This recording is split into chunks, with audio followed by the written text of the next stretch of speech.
Okay, chapter 19, Nutrition Education, the Rationale, Concepts, and Lessons. What memorable experience have you had with a different cuisine when traveling to another state, region, or abroad? How did the foods or preparation differ from what you know?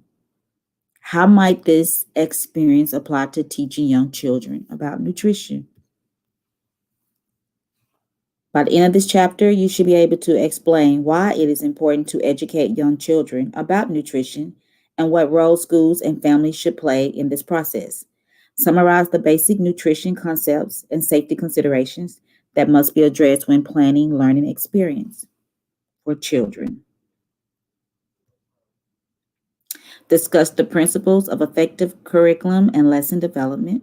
Describe several factors that influence children's ideals about food and nutrition. So I just want you to think why it's important to begin teaching young children about nutrition while you are going through this PowerPoint. Children can begin to learn fundamental nutrition concepts by growth and health are dependent upon having access to healthy, nutrient dense food. Nutrients are obtained from food. A variety of foods must be consumed to obtain all nutrients needed for healthy growth and development. Food safety and sanitation are especially critical as they relate to young children. If you can start teaching young children at a young age about eating, the importance of eating fruits and vegetables, they may not have a hard time or difficult time with later on in life eating fruits and vegetables.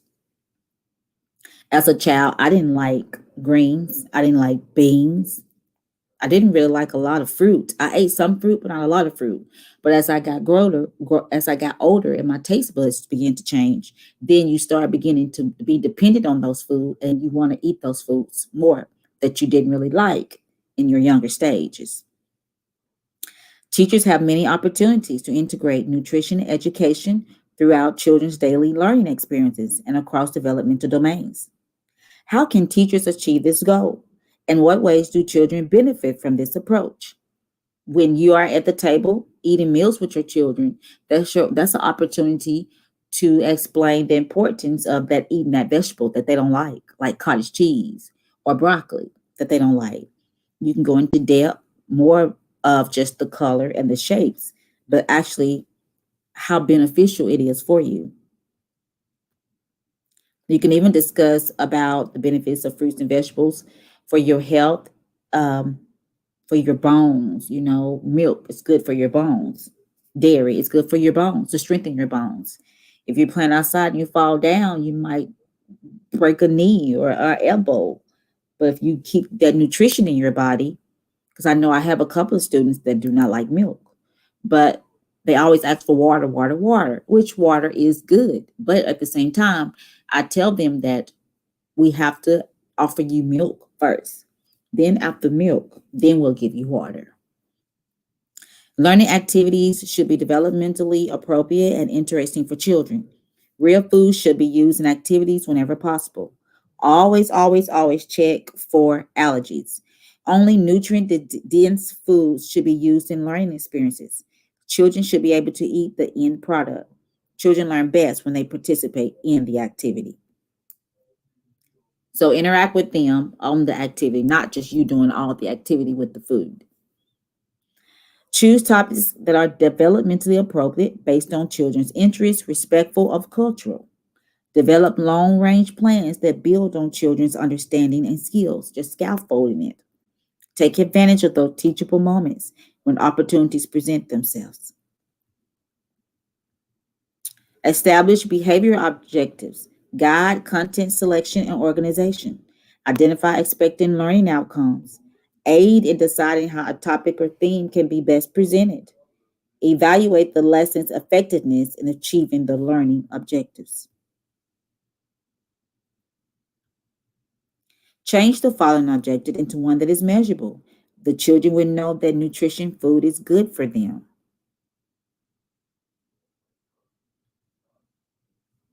Safety considerations. Always check for food allergies.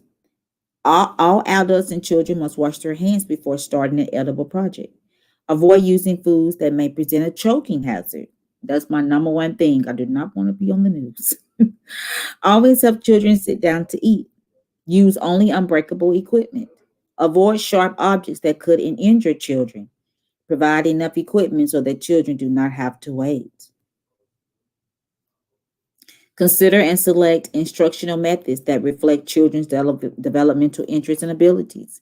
Focus only on one or two main concepts. Too much can be overstimulating. Take children's attention spans into account.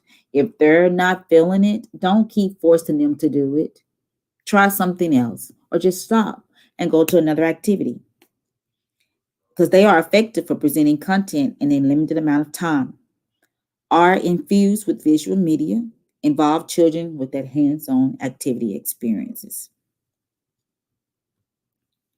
What instructional methods will be appropriate, engaging, and effective to use with infants, toddlers, preschool, and school-age children? Like I mentioned earlier, everything that I can do with my preschoolers, you cannot do with your infants and toddlers because they're not comprehended. They're not. They won't comprehend it. They are not old enough. They just don't understand. So you have to break it down into their. You can take that concept, but break it down into their understanding more for them because they're younger. Assessment is a process that is ongoing and should be based on the learning objectives, determine the effectiveness of all aspects of the learning experience, yield information that can be used for improvement. When you assess them, what can we do better? What can we change? What worked? What did work good? Okay. Sources that influence children's eating patterns. Young children are eager to learn and very receptive to new information. Children ideals regarding nutrition are influenced by many sources: the peers, the adults they observe, the websites, the television advertising, movies, books, apps, online advertisements. If you frowning your face up while you're at the table, even though you might not like broccoli, but if you frowning your face up while you're trying to encourage them to eat broccoli, they're not going to eat broccoli. They're looking at you. Present children with accurate information helps them to understand the healthy lifestyle habits. Correcting misinformation is very important.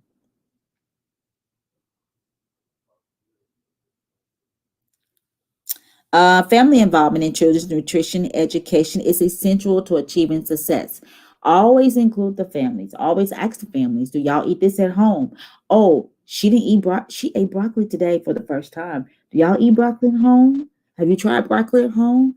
Or just make sure they're knowledgeable about the healthy nutrition habits because we are their number one experts. We are the educators. They come for us for resources. So we need to be there to be able to provide those resources, support them with resources.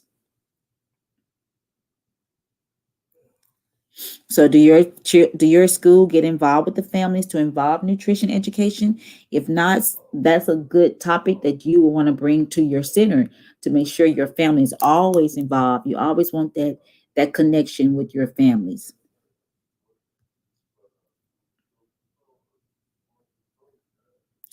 Which of these behavior objectives is measurable? To know, to describe, to understand, or to appreciate? To describe. And when you describe, you don't want to use your assumptions or what you think. You always want to do exactly what you see. You don't want to say, I think she likes broccoli.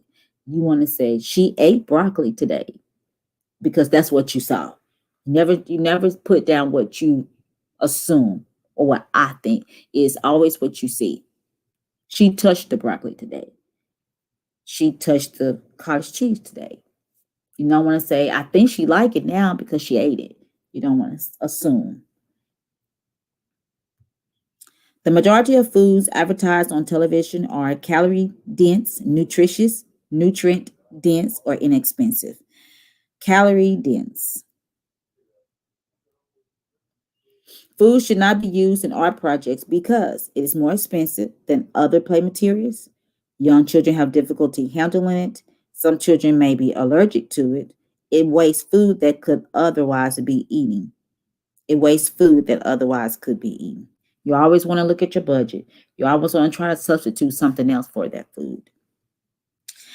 All right, that is chapter 19, and I will get that posted as soon as possible so you can get started on chapter 19. We are winding down. It's going to be May. I hope y'all had a great experience. And I do apologize again for all the mishaps of the assignments not being seen, the assignment dates.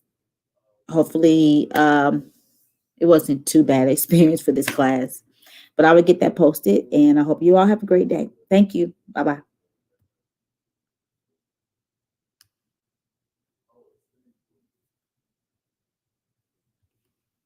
Oh, I hope you ain't in the background.